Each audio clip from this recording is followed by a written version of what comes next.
Now जो आपका topic है तो दैट इज़ जो आपका डिज़ाइन ऑफ कंबाइंड फुटिंग है जो बहुत ही इंटरेस्टिंग टॉपिक है। एंड इनफैक्ट जो आपके अभी तक सभी कंसेप्ट जो आपने फुटिंग्स में सीखे हैं, आइसोलेटेड फुटिंग्स या एसेंट्रिक फुटिंग्स में सीखे, तो वो हमें यहाँ पे यूज़ करने पड़ेंगे। तो whether it will be slab, concept of slab और the concept of design of beam, तो ये हम यहाँ पे यूज़ करेंगे। ठीक है, तो कंबाइंड फुटिंग्स में हम देखते हैं पहले कि जो हमारे पास आपका जो कंबाइंड फुटिंग होता है तो व्हाट इज़ दैट। ठीक है, तो अब हम यहाँ पे कंबाइंड फुटिंग में देखेंगे कि पहले ही आपसे पहले भी डिस्कशन हुआ है। तो कंबाइंड फुटिंग को अगर हम डिफ़ाइन करेंगे तो वो विल डिफ़ाइन इट कि ये वो फुटिंग होती है जो मोर देन वन कॉलम को सपोर्ट करती है। ठीक है, तो एक ऐसा फुटिंग, एक ऐसी स्लैब जो एक से ज़्यादा कॉलम्स को सपोर्ट करे तो उसको हम कंबाइंड फुटिंग कहते हैं। ठीक है, तो जस्ट लाइक यहाँ पे फिगर में आप देखोगे कि आपका यहाँ पे एक रेक्टेंगल मैंने जैसे फिर फुटिंग बनाया हुआ है और दो कॉलम्स मैंने C1 C2 बनाए हुए। तो दोनों जो ये कॉलम्स है यहाँ पे, तो ये जो है सपोर्टेड है एक ही फुटिंग पे। ठीक है, तो इसको हम कंबाइंड फुटिंग कहेंगे। ठीक है, और यहाँ पे जब मैं बात करूँगा कि हम कंबाइंड फुटिंग जो है क्यों प्रोवाइड करते हैं, तो कंबाइंड फुटिंग हम प्रोवाइड करते हैं इसलिए इसके बहुत रीज़न्स है। तो उनमें से कुछ मैं यहाँ पे मेंशन करने वाला हूँ, उसको डिस्कस कर लेंगे थोड़ा सा। कि देखिए, पहली चीज़ अगर हम देखें कि अगर हमारे पास कॉलम्स पे बहुत ज़्यादा लोड आ रहा है और कॉलम्स जो है एक दूसरे के क्लोज में आपने प्रोवाइड किए हुए हैं। ठीक है, तो कोई भी अगर आपके पास कोई बिल्डिंग है और उसमें आप कॉलम्स दे रहे हो और कॉलम्स के बीच की स्पेसिंग जो है बहुत कम आ रही है, हो सकता है वहाँ पे due to dimension, due to plan of the building और ड्यू टू जो लोडिंग उस पर आ रही है, तो उसकी वजह से आपके जो है स्पेसिंग बिटवीन कॉलम्स कम हो। लेकिन साथ ही में जब आपका कॉलम्स क्लोजली स्पेस्ड होंगे और साथ ही में उसी टाइम आपका जो है हैवी कॉलम लोड्स भी होंगे। ठीक है, कॉलम्स पे लोड्स जो है बहुत ज़्यादा होंगे, तो क्या होगा अगर आप आइसोलेटेड फुटिंग को डिज़ाइन करोगे इन कॉलम्स के लिए। ठीक है, तो जस्ट लाइक आपने पहले आइसोलेटेड फुटिंग्स को डिज़ाइन किया, तो हम अगर C1 कॉलम के लिए अलग से आइसोलेटेड फुटिंग डिज़ाइन करेंगे तो उसका कुछ एरिया निकलेगा जैसे डॉटेड मैंने दिखाया है। ठीक है, और C2 के लिए भी कुछ एरिया आपको प्रोवाइड करना पड़ेगा। जैसा आप जानते हो कि जितना ज़्यादा लोड होगा तो उतनी ही ज़्यादा साइज़ की आपको फुटिंग प्रोवाइड करनी पड़ेगी। ठीक है, तो अगर आपका ऐसा लोड आ रहा है, ऐसी स्पेसिंग है कॉलम्स के बीच में कि उनकी जो आइसोलेटेड जो इंडिविजुअल सेपरेट फुटिंग्स हमने डिज़ाइन की थी वो एक दूसरे को ओवरलैप कर रही है। ठीक है, उनका साइज़ इतना ज़्यादा आ रहा है कि वो एक दूसरे को ओवरलैप कर रही है, तो in that case we design a combined footing. ठीक है, तो ओवरलैप कैसे कराएंगे फील्ड में, तो वो तो डिफ़िकल्ट है क्योंकि सारी फुटिंग्स एक ही लेवल पे रहती है। तो in that case we are compelled to design a combined footing. ठीक है, इसी तरीके से दूसरा रीज़न ये भी हो सकता है कि आपका जो सॉइल बेयरिंग कैपेसिटी है वो बहुत कम हो। ठीक है, और अगर सॉइल बेयरिंग कैपेसिटी आपका कम है तो देन यू नो कि फॉर अ पर्टिकुलर लोड तो आपका जो एरिया रिक्वायर्ड होगा फुटिंग का टू रेजिस्ट दैट लोड, तो वो बहुत ज़्यादा आ जाएगा। ठीक है, तो बहुत ज़्यादा जब एरिया आ जाएगा तो इस केस में भी जो है कॉलम्स की फुटिंग्स हो सकती है ओवरलैप कर जाए, तो ये भी एक यहाँ पे कंडीशन रहती है। ठीक है, और तीसरी कंडीशन हमारे यहाँ पे है, मान लीजिए आपके पास एक लैंड है, आपका एक साइट है, तो उस पर आपको जो है कोई स्ट्रक्चर बनाना है, और स्ट्रक्चर जब आप बना रहे हो तो आपका जो है ये जो मैंने बाउंड्री मार्क की है, ये मान लीजिए आपका एक्सटर्नल बाउंड्री हो गया। ठीक है, लैंड का। तो अब जो आप स्ट्रक्चर बना रहे हो तो उसका कॉलम जो है बिल्कुल इस बाउंड्री पे आ रहा है। ठीक है, और आप क्या करोगे, अब आप उसको आइसोलेटेड फुटिंग प्रोवाइड करते तो वो आइसोलेटेड फुटिंग का जो कुछ पार्ट है वो दूसरे की जो है लैंड में चला जाएगा, तो that will not be permitted. ठीक है, आप कैसे दूसरे के लैंड में अपना फुटिंग स्ट्रक्चर का फुटिंग बनाओगे तो वो आपको परमिट नहीं करेगा। तो इन दैट केस आप क्या करोगे कि आप जो है किसी और कॉलम जो आपका उसमें नियरर कॉलम होगा उसकी फुटिंग के साथ इसको कंबाइन कर दोगे ताकि आपके जो लोड्स है वो यूनिफॉर्मली डिस्ट्रीब्यूट हो जाए। तो दिस इज़ अनदर केस। ठीक है, and there is one more case कि आपका इकोनॉमी के लिए जो है, अगर आपको लग रहा है कि आपका जो इंडिविजुअल कॉलम्स का फुटिंग है वो बहुत ज़्यादा एरिया कवर कर रहा है आपका बेसमेंट का, तो आपका जो कॉस्ट है वो बहुत ज़्यादा आ रहा है एज़ कम्पेयर टू अगर आप उसके लिए एक कंबाइंड फुटिंग डिज़ाइन करो, ठीक है। तो in that case whether it could be raft, could be mat, और आप ऐसा करोगे कि दो दो कॉलम्स को या 3 कॉलम्स को एक सेट फुटिंग दे दोगे, तो then it will be somewhat economical. तो हो सकता है ये केसेस जो है, ये कंडीशंस आपकी आ जाए। तो in that in all those conditions what we go for the design and we go for the जो आपका जो यहाँ पे कंबाइंड फुटिंग होता है, ठीक है। तो इन सभी केसेस के लिए जो है आप एक या एक से ज़्यादा कॉलम्स को एक ही फुटिंग पे सपोर्ट कर देते हो, तो उनको हम कंबाइंड फुटिंग कहते हैं, ठीक है। और कंबाइंड फुटिंग के टाइप्स के बारे में अगर हम पता करें तो we have rectangular on the basis of shape, and then we have trapezoidal combined footing, ठीक है। इनकी शेप जो है अकॉर्डिंगली रेक्टेंगुलर होगी और ट्रेपीजोइडल होगी, ठीक है। And then we have slab and beam type, ठीक है, footing, slab and beam type footing, and after that we have strap footing, ठीक है। तो 4 टाइप्स के आपके जो है यहाँ पे कंबाइंड फुटिंग्स आ गई, ठीक है। तो अब जो है हम देखने जा रहे हैं कि आपका जो पहला जो टाइप है रेक्टेंगुलर कंबाइंड फुटिंग्स, तो वो कैसे हम उसको कैसे हम डिज़ाइन करें, और उसमें जो डिज़ाइन कंसेप्ट है, डिज़ाइन फीचर्स है, बिहेवियर जो है इस फुटिंग का वो कैसे रहता है, ठीक है। तो लेट अस सी कि आपका जो कंबाइंड फुटिंग है, तो जस्ट लाइक उसका ये रेक्टेंगुलर फुटिंग है, तो मान लीजिए ये पहली डायग्राम जो यहाँ पे शो हो रही है, तो ये आपका जो है रेक्टेंगुलर फुटिंग है जिसकी लेंथ L है और जिसकी विड्थ जो है कैपिटल B से हमने डिनोट की हुई है, ठीक है। तो यहाँ पे मैं आपको बता देता हूँ कि आपके जो है यहाँ पे लोडिंग या कॉलम की पोजीशन के जो है डिफरेंट केसेस आ सकते हैं, ठीक है। जस्ट लाइक आपका जो मान लीजिए ये कॉलम 2 है, आपके C1 पहला वाला जो है और C2 जो है वो दूसरा वाला कॉलम है, ठीक है। And then loading on column 1 is P1 and column 2 is P2, ठीक है।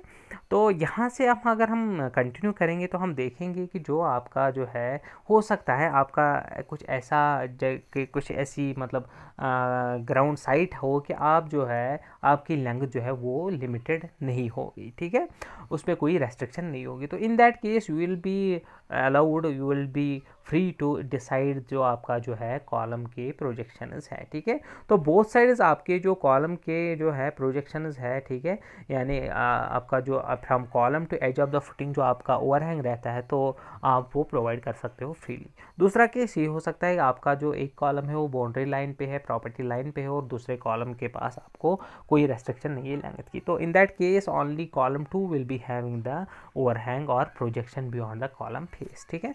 And third one will be कि आपका जो एक कॉलम है उस वो जो है बाउंड्री लाइन से बहुत करीब होगा, लेकिन थोड़ा सा प्रोजेक्शन देने की वहाँ पे जो है अवेलेबिलिटी है, यानी आपका कॉलम का जो लोकेशन है वो प्रॉपर्टी लाइन से थोड़ा सा जो है दूर होगा, ठीक है। तो प्रॉपर्टी लाइन से थोड़ा सा दूर रहेगा। तो ये केसेस हो सकते हैं। And further it can be regarding loading, अगर आप देखोगे तो आपका जो लोड्स है, 2 कॉलम्स पे जो लोड्स आ रहे हैं, हो सकता है वो इक्वल हो और हो सकता है वो इक्वल ना हो, ठीक है। यू विल सी जब आप न्यूमेरिकल्स देखोगे तो कहीं पे आपको इक्वल लोड्स भी मिल जाएंगे, कहीं पे आपको अनइक्वल लोड्स भी मिल सकते हैं, ठीक है। तो रिगार्डिंग इट कि आपका जो डिज़ाइन कंसेप्ट है कंबाइंड फुटिंग को डिज़ाइन करने के लिए, तो हम इसकी ज्योमेट्री और साइज़ को कैसे डिटरमाइन करेंगे, ठीक है। तो क्या लेंथ रहेगी, क्या विड्थ रहेगी, क्या आपका जो है प्रोजेक्शन क्या रहेगा, ठीक है। तो वो हम यहाँ पे कैसे डिज़ाइन करते हैं। तो डिज़ाइन जो है कंबाइंड फुटिंग्स में या रेक्टेंगुलर फुटिंग्स में, ठीक है, तो वो इसका प्रिंसिपल ये रहता है कि आपका जो सॉइल प्रेशर जो आपका जनरेट हो जाएगा due to these column loads, ठीक है, तो वो यूनिफॉर्म रहना चाहिए, ठीक है। कुछ ऐसी तरीके से आप डिज़ाइन करो कि आपका जो अपवर्ड रिएक्शन रहता है सॉइल से, जो आपका अपवर्ड रिएक्शन आता है, तो वो यूनिफॉर्म रहना होना चाहिए, यानी उसका जो वैल्यू है वो कांस्टेंट रहना चाहिए, ठीक है। तो तो ऐसा क्यों हो रहा है, क्योंकि आप जानते हो जब आपने isolated footing centrically loaded footings को देखा था, डिज़ाइन उसका देखा था, तो देन यू सा कि वहाँ पे जो आपका कैलकुलेशंस रहता है वो बहुत डिफ़िकल्ट रहता है। और दूसरी चीज़ वहाँ पे कहीं पे जो है मैग्नीट्यूड ऑफ सॉइल प्रेशर ज़्यादा रहता है, कहीं पे कम रहता है, तो उसकी वजह से आपका जो मटेरियल की स्ट्रेंथ है वो पूरी यूटिलाइज नहीं होती है कहीं जगह पे, बहुत सारी जगहों पे। इसके लिए आपका जो डिज़ाइन रहता है वो थोड़ा सा अनइकोनॉमिकल हो जाता है, तो एज़ कम्पेयर टू जब आपका जो है सॉइल प्रेशर यूनिफॉर्म होगा। ठीक है, तो यही हमारा जो डिज़ाइन में है प्रिंसिपल है कि आपकी जो ज्योमेट्री है, आपका जो साइज़ है फुटिंग का, वो कुछ इस तरीके से होना चाहिए कि आपका जो फुटिंग का जो आप प्रोवाइड कर रहे हो उसका जो CG है वो कोइंसाइड करना चाहिए आपका जो लोड्स जो है, आपका जो आपके जो लोड्स हैं उनका रिजल्टेंट जहाँ से पास होगा तो वो दोनों मैच करने चाहिए। ठीक है, एक ही पॉइंट पे लाई करने चाहिए। तो जस्ट लाइक यहाँ पे मैंने आपके 2 कॉलम लोड्स दिखा दिए हैं, और मैंने ये कंसिडर किया है कि आपकी जो फुटिंग है, अगर हम फुटिंग का CG देखें तो वो b/2, और जो हम जो सेक्शन या एक्सिस डालेंगे, और l/2 पे जो एक्सिस डालेंगे तो वहाँ पे ये कोइंसाइड करेगी। ठीक है, अगर ये सिमेट्रिकल फुटिंग होगी। ठीक है, तो यहाँ पे हम देखेंगे कि आपका जो अब रिजल्टेंट होगा इन 2 लोड्स का वो भी वहीं से पास होना चाहिए। ठीक है, देन आपका जो है इससे क्या होगा, आपसे इससे फ़ायदा ये होगा कि जब आप ऐसे डायमेंशनिंग करोगे, आपका साइज़ जो है वो इस तरीके से डिटरमाइन हो जाएगा, कैलकुलेट हो जाएगा, तो then you will be having जो है आपका जो CG ऑफ फुटिंग है तो 2 कोइंसाइड करेगा रिजल्टेंट ऑफ लोड्स के साथ, और with the help of that आपका जो यूनिफॉर्म प्रेशर है वो जनरेट हो जाएगा फ्रॉम सॉइल। ठीक है, तो इसी तरीके से अगर हम देखें कि आपका जो नेक्स्ट जो ये है कि फुटिंग का बिहेवियर जो है अगेंस्ट लोड्स वो कैसा रहेगा। ठीक है, तो फुटिंग का बिहेवियर जो है, देखिए हमारे पास जो फुटिंग होती है तो उसमें 2 डायरेक्शंस होती है या 2 डायमेंशंस होते हैं। तो एक तो आपका हो गया अलोंग लेंथ, आपका जो डायमेंशन है। ठीक है, तो along length and along width. ठीक है, लॉन्गर एंड शॉर्टर डायरेक्शन। तो बोथ डायरेक्शन में हम देखते हैं कि जस्ट लाइक आइसोलेटेड फुटिंग्स में हमने कंसिडर किया था तो AST अलग से निकाल रहे थे। ठीक है, तो इसी तरीके से हम यहाँ पे भी देखेंगे दोनों डायरेक्शन में जो है फुटिंग का, कंबाइंड फुटिंग का क्या बिहेवियर है। तो यहाँ पे आपके एक जो है जो रेक्टेंगुलर कंबाइंड फुटिंग है तो इसका प्लान ऊपर है। ठीक है, यहाँ पे इस राइट कॉर्नर पे है, तो मान लीजिए ये इसका प्लान है और इस पे 2 कॉलम्स है P1 और P2, उन पे लोड्स लग रहे हैं, तो ये एक आपकी फुटिंग है। ठीक है, और अगर हम इसका सेक्शन काट लेंगे तो कुछ ये इस तरीके का दिखेगा। ठीक है, तो जो आपके बिल्यू से ये दिखाया गया है। ठीक है, तो ये आपकी फुटिंग हो गई। ठीक है, इन द लॉन्गिट्यूडनल डायरेक्शन। ठीक है, एंड यू नो कि जब एक फुटिंग पे कॉलम्स के थ्रू लोडिंग आती है तो जो सॉइल होती है उन लोड्स के, कॉलम लोड्स के अगेंस्ट एक प्रेशर जनरेट करता है। ठीक है, तो प्रेशर जनरेट करता है, तो मैंने यहाँ पे एरोज से जो है नीचे दिखा दिया है। तो and particularly as we said कि अगर हम डिज़ाइन करेंगे फुटिंग को कि इसका CG और रिजल्टेंट लोड्स का जो CG है वो मैच हो जाए, तो इन दैट केस क्या होगा कि आपका जो है UDL जनरेट हो जाएगा, अपवर्ड प्रेशर जो है वो यूनिफॉर्म जनरेट हो जाएगा। तो वही मैंने यहाँ पे दिखा दिया है आपका। ठीक है, तो नाउ वी विल सी कि आपका जो इन लॉन्गिट्यूडनल डायरेक्शन जो है फुटिंग का बिहेवियर आपका कैसा है। ठीक है, तो अगर हम लॉन्गिट्यूडनल डायरेक्शन की बात करेंगे तो आपकी जो फुटिंग है that act as a beam, and that beam you know कि बीम में सपोर्ट्स रहते हैं, तो जो आपके कॉलम्स होते हैं वो एज ए सपोर्ट यहाँ पे एक्ट करते हैं। ठीक है, तो इन लॉन्गिट्यूडनल डायरेक्शन जो है आपका एज ए बीम आप इसको जो है फुटिंग को डिज़ाइन करोगे, एंड दैट जो है ये जो भी आपकी फुटिंग है, ये बीम जो है ये सपोर्टेड है कहाँ पे, आपके कॉलम्स पे। मान लीजिए ये आपका एक इन्वर्टेड कॉलम है, ये इन्वर्टेड बीम है। ठीक है, तो अगर आप नॉर्मल बीम को इन्वर्ट कर दो तो वही ये है।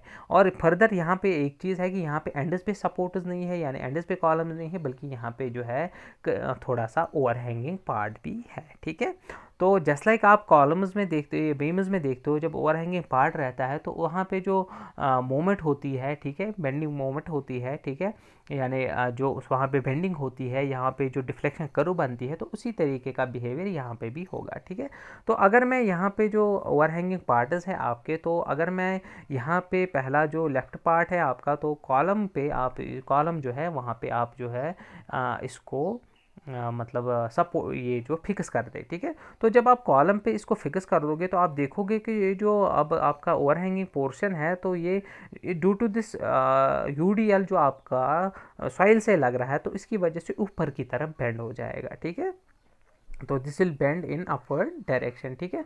तो जब ये अपवर्ड डायरेक्शन में बेंड करेगा तो नीचे के साइड जो है टेंशन जनरेट हो जाएगा, ऊपर के साइड में कंप्रेशन जनरेट हो जाएगा, ठीक है। तो जो मैंने यहाँ पे रेड कलर से इसका डिफ्लेक्शन प्रोफाइल बना दिया है तो वो कुछ इस तरीके से बन जाएगा, ठीक है।